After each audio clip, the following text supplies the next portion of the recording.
Welcome to Retvlog, the weekly discussion for Retribution Paladins in World of Warcraft. This week I'm taking a very quick look at the nerfs in the latest Battle for Azeroth patch, and then investigating the very first Azerite trait sims to issue forth from the Ret theorycrafters.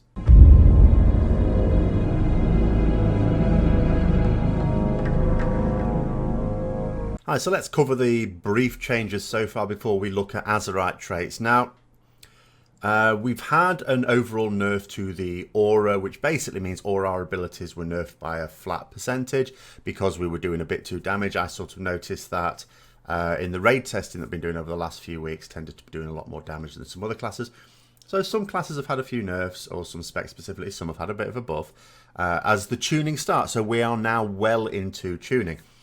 In terms of relative positions, though, Zeal got its own special nerf. Zeal, as I said before, has been outperforming the other two talents on the row, and especially given that Zeal, and by significantly as well, and especially given that Zeal was the passive choice, you'd never use the other two, because why would you use two talents that are more difficult to use, even if they only work out at roughly the same amount of damage, because then you're going to be thinking to yourself, well, you know, the best I can do is about the same as the talent I take and don't even have to think about it. So I think at the end of it, where it should end up being, you would expect, you know, execution sentence certainly to start pulling out a little bit ahead. On certain fights, circumstances of fights can obviously change things quite a bit. I suppose as well, execution sentence would be more beneficial on fights where you have to have necessarily do quite a bit of movement around, maybe on Gahoon, that sort of thing. But anyway, so it's got a nerf from 50% to 30%, so highlighted there. So, Azerite traits. Now, they're sort of available in the beta at the moment. You can even go into the dungeon journal and look at the raid bosses and go, oh, you know, this piece drops and it has these traits on it, which is quite nice now. The thing is, I was sort of under the impression that the raid traits were going to be unique. We sort of know we've got Blizzard seem to have gone backwards and forwards on this quite a lot, and I don't actually know at the moment what their official position is, because we've got into our head, they already told us, we know this anyway, it makes sense. You know, the traits we get on pieces of armour from quests for levelling, just your bog standard ones, nothing too special. Then you've got your dungeon ones, they should be a bit more special. And then you've got your raid ones, which, you know, not necessarily saying any more special than raid ones, but at least should be different. And that's not looking like the case. So what Sol Sacra has done is to do some sims, because the Sol Sacra Max and Co have been working on Simcraft to make sure that the Azerite traits are now in. And he's done some sims on the 5 Ret traits that we can get from the raid bosses in Uldir. Now, bear in mind, these aren't the only throughput traits we'd have access to, because you're always on that particular row. It's not really a row now, it's a disc. But you get a choice between a generic one, which sometimes, you know, is useful for throughput, or, you know, the actual Ret specific one. So this is just comparing the Ret specific ones. Now, there are more Ret traits than this as well, it's worth pointing out. These are just specifically the ones you can get from the raid bosses. So the ones we'd be thinking in terms of. But again, you know, some of these are available elsewhere. So is it a case that these are placeholder and that the real raid ones aren't out yet? I'm beginning to think not just because of the amount of time that there is left, because it's not that much. But of course, Blizzard could be well ahead in builds. We all know that. They might have multiple builds ahead that they haven't shown us yet. But I know that Blizzard developers were asking the people who work on Simcraft, who of course are not Blizzard employees, when they were going to be putting the Azerite traits in, because they wanted to have a look at a few things. Now that suggests to me that Blizzard was saying, well, here are the traits. We've given you the traits. Here's how they're going to work. Can you put it into Simcraft, please, so we can see how it's all working out? So the two things don't quite seem to tally up. So it might be the case that we don't get unique raid traits. So here are the 5 that we're looking at the moment as well. So we've got Avengers March. We've seen this one. This is like the first one put in as well. It was on the first bit of gear when they only ever put one piece of Azerite gear in the game.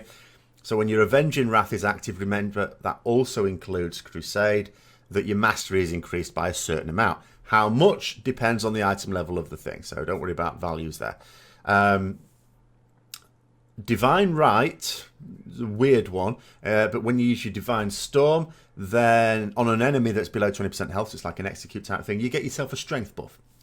Now, I'll talk a little bit more about that when we look at how the sims are shaping up. I don't actually know whether, if you're on a single target, whether it's a benefit to use Divine Storm at those points and get yourself that strength buff. If not, then obviously we wouldn't use this on a single target fight. You know, we'd want another piece of Azerite gear, or the same piece of Azerite gear that we've chosen different trait on. Expurgation, which is the very tasty one, which means when you use Blade of Justice, you put a dot on the target. Only lasts for 6 seconds, so you don't have to worry too much about if it's close to death. But, you know, thinking about from both dungeon and raid point of view, on a raid boss point of view, you certainly wouldn't worry about things like that. But even on a dungeon, when you're looking at trash, you know, it ticks every 2 seconds over 6 seconds. So unless it's really close to death, you're still going to get your maximum use out of that. But I suppose on trash, you might sort of consider how much benefit you're really going to get from that as well. Relentless Inquisitor. So when you spend Holy Power, then you get a certain amount of haste for 10 seconds, and it does stack. So keep spending Holy Power. And it's a certain amount of haste per Holy Power spent, but that's usually 3. And finally, Zealotry. This one means when you use your Crusader Strike, you're going to do more damage on your next Crusader Strike as long as you keep you a buff, basically. And it can stack up. So, you know, as long as you're on the same target, you can keep that thing stacked up. Crusader Strike, of course, is a lower priority ability. But I don't think you'll have to worry, especially with 20 seconds, going for more than 20 seconds without using Crusader Strike. Because as everyone knows, a little bit more downtime that we have anyway. Even though Blizzard seem to have sort of been willing to condense that a little bit, I still haven't seen any sign of Crusader Strike reduction in the recharge time. But that was something that was on the table. I don't know whether it still is. But yeah, you know, we should be able to maintain that on a single target boss without too much movement. So that sounds quite useful as well. So let's see how they stack up. So these were the sims that Soul Sacred did first of all. So we can look at this and we could go, oh, Expurgation looks amazing. 5.4%. Yeah, I imagine that's going to be nerfed. And I'll go over the reasons for that in a moment. I did talk about it yesterday with the general Azerite traits video. Zealotry 2.2%, Relentless Inquisitor 2.1%. Remember, these will be standard sims. That is basically patchwork fight. So we sort of have to consider they would be different in different circumstances. And then the two ones that are virtually worthless, Avengers March, only a 0.7% increase in damage, and Divine Right, basically nothing. 0.1% isn't actually, it's just nothing. That's just variance there. But there's potential reason for that. Now, with Divine Right, I'd completely forgotten to ask. I've only just tried to ask Soul Sacred now, but it's America. They're asleep. So I'll get the answer to that at some point. But I don't know whether the Sims, when the target's below 20%, switch to using a Divine Storm every 10 seconds just to get the strength buff. I suspect not. I suspect it's not enough of a strength buff to be worth it, but I don't know. And even if it is enough of a buff to be worth it, does that necessarily mean it's going to be doing you much more damage, you know, for in terms of the percentage increase? It would be more than 0.1%. I am absolutely certain that they're not doing it for that. But whether it's because it's not worth it or whether he just didn't set up the Sims to do that or not, I don't know. So, what Blizzard have said very recently, originally they said that they wanted the Azerite traits, certainly the raid ones, to be the equivalent in power of a 2-set bonus, an old tier 2-set bonus. I say old because it's still in the game now. I'm talking about as if it was still in BFA now. They've changed their mind on that. They now want it to be weaker. They don't want it to be that powerful. So but we've been mulling over this and we haven't been able to get an answer yet. Whether they intend that all 3 traits together, because of course you'll have 3 pieces of gear. In theory, you could have 3 lots of expurgation. Gordon Bennett. So you maybe all 3 of them together are intended to be about a 2-set bonus. I don't know. But in terms of what we've got here now. Looking at some of these, the talents that we used were Blade of Wrath and Inquisition. So we can also look at a set of sims that was done using Hammer of Wrath and Crusade, which would bung up something like Avengers March a bit more, remember, because that's going to get more benefit from having more mastery. and it does increase a little bit more, but it's only from a 0.7% damage increase to a 1.1% damage increase. And Hammer of Wrath and Crusade are not at the moment doing as well as Blade of Wrath and Inquisition anyway. They're not massively different, but there's a significant enough DPS difference on the Patchwork sim at any rate.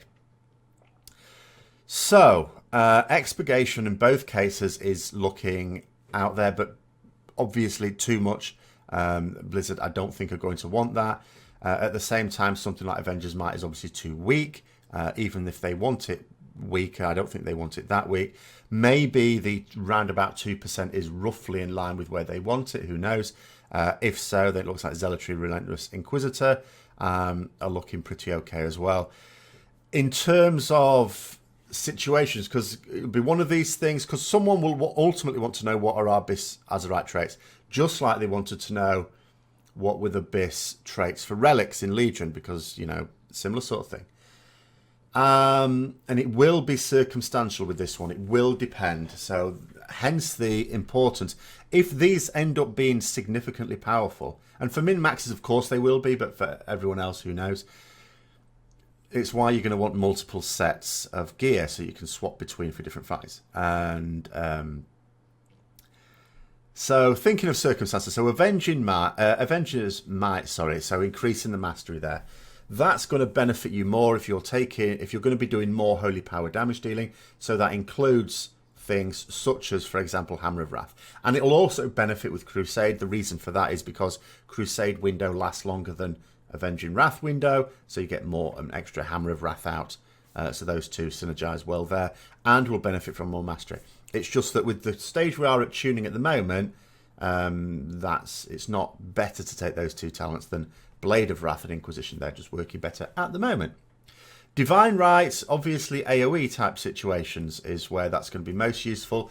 Especially you can imagine a dungeon on Trash, because on Trash packs there's going to be quite a few times where, you know, as soon as one mob gets below 20%, your Divine storming through anyway. You know, it's not anything extra, and you're getting that strength buff, which helps you then do more damage to the remaining ones. So that's going to be really useful for Trash in dungeons at the very least. How useful it would be in any raid fights is a bit more variable. It very much depends on whether the strength is worth using a Divine Storm on single target at least every 10 seconds for the buff. If it's not, and I strongly suspect it won't be, then this won't be a trait you'll be wanting to take on a raid boss. Expurgation, God, I hate that word, is obviously the one that's looking best at the moment. I think they would tune that down, but it's also going to be the most straightforward one to use. There'll be nothing to think about. I suppose the only thing to think about if you're in a trash type situation in dungeons is if a mob is about to die, rather than use Blade of Justice, just switch to another mob and use the Blade of Justice on that. It's a bit like you don't want to use Judgment on a mob and then it kills the mob, because then you waste the debuff. In live, of course, it's hopefully chained to another one. Anyway, it doesn't always do that if it actually literally kills it. But in this particular case, because we get that consumable debuff and it doesn't chain, you know, you don't want to use Judgment to kill a mob if there's another mob you'd be switching to anyway. And with this trait, you wouldn't want to be killing it with Blade of Justice either, because you waste the dot. It's only a little bit, but, you know, if you're going to min-max it, you know, swap targets early. If you've got another piece with Divine Right, just Divine Storm through, it's fine. Relentless Inquisitor, so this is spending Holy Power grants you extra haste there. That's always useful, and you can keep that sort of stacked up, because, of course, you're always going to be regularly using Holy Power. So it's just, again, a straightforward one. You shouldn't really have to be thinking too much about it. Just do your normal rotation. It'll all work out fine. And again, with limited sources of haste, that sounds like quite a nice one, I think. The relative strength of it, of course, will also depend on what your haste is. Because remember, these sims are not going to be... Again, when you're trying to look at sims and go, okay, this is my best trait, this is why it's going to be really difficult. Because we all know that how much haste is worth depends on how much haste we have compared to other secondary stats as well. That's why we say to sim pieces of gear. But with something like this, exactly the same thing is going to apply. So it might look at the moment like, well, okay, on the Bow Inquisition ones, that it's just below Zealotry in terms of its strength. But depending on your haste, it might be better than Zealotry, or it might be significantly worse. So it depends on how much that haste is worth to us. And then Zealotry itself, so that's again one where as long as you're able to stay in combat, stay in melee range of something, nothing here says it has to be the same target. There was a similar ability we had in Warlords of Draenor, but it had to be on the same target. So, but that's not the case here. You can use it as much as you like and switch targets and still maintain it because it's personal to you. It's a buff that you're getting. And again, as long as you're not having to have significant periods of time away from attacking anything. And there are some fights where, of course, that does happen. You know, I mean, there's quite a few bosses where that can happen. You know, Talok, very first boss in Uldir, sorry. You may need to move out for a significant amount of time, you know, especially in Phase 3, dropping the shit and whatever. Other bosses, Gahoon, there's a bit where, on Mythic at least, everyone's going to have to take a turn running the gauntlet. Well, obviously you're going to be losing it there. But then there's nothing really to hit there anyway, so I suppose that's no big deal. But anything, we always know this, anything where you're going to stack something up 10 times, and then you're going to have to watch it fade, well, it's going to take you 10 uses of Crusader Strike to restack it up. And of course, Crusader Strike is one of our lower priority abilities. So that's not going to be straightforward. So it is going to be fairly deflating if we do have to lose the stacks on it. It might push some people into sailing a bit close to the wind on that one, I think. So yeah, those are the ones, as I say, that are available from the raid ones, because we're going to assume if you're going to be raiding, that it'll be the raid ones you want. Of course, it may not. I mean, as I say, there are others available elsewhere from dungeons and things like that. When there are more complete sims, or when we get a more friendly user interface for Simcraft, and I sort of do some myself, obviously I update. This sort of thing is the reason why I'm not going to be putting Azerite traits in my Essentials guide, which I'm still hoping to do for the pre-expansion patch, but I really need to know that Blizzard aren't going to make any major changes if I do that, so that's still up in the air. I intend to do separate Azerite traits videos to go with each new tier, because that's not the sort of thing that's going to last all the way through an expansion. Quite frankly, if they keep mucking about with them, and this is lower priority, these don't have to be ready for the pre-patch at all. They don't need to be ready until the game goes live, which is mid-August. So they're not having to get this ready for like 2.5 weeks from now. So there's a lot more tuning on these to be done, but there's also tuning that does need to be done within a few weeks, or is at least more urgent, on talents and our overall abilities, because our talents and overall abilities have a direct impact on these as well. There's so many things in the web that, you know, one thing has a knock-on effect on everything else. You know, there's bound to be a BIS one, I suppose, in a lot of situations, but I also look at these and think to myself, but I bet there isn't just a BIS trait to get. I'll bet it is very situational, even on for raid bosses, which is going to be mostly what's best for single target. I still look at this and think there's going to be still situations, or, you know, this trait's best with this combination of talents, but this trait's best with this other combination of talents. And maybe what looks like the BIS combination of talents won't be BIS for you, because you won't have the trait that best maximizes it, but you have another trait that sort of looks, well, the overall package is better if you take those other talents instead. So Simit will never be more relevant than in BFA, I'm afraid. Obviously, my guides will be able to offer guidance on that, but ultimately, I think different people are going to be using different things, and what we really need to do is to be able to work out what's going to be best for us. So, hope you found all that a bit interesting. There will be updates, as I say, as we get more information. Simcrafters only just really had these modules in very recently, in the last few days. If you enjoyed the video, don't forget to like, comment, subscribe, and share with others who might also be interested, presumably people who play Ret. And until next time, I'll see you later.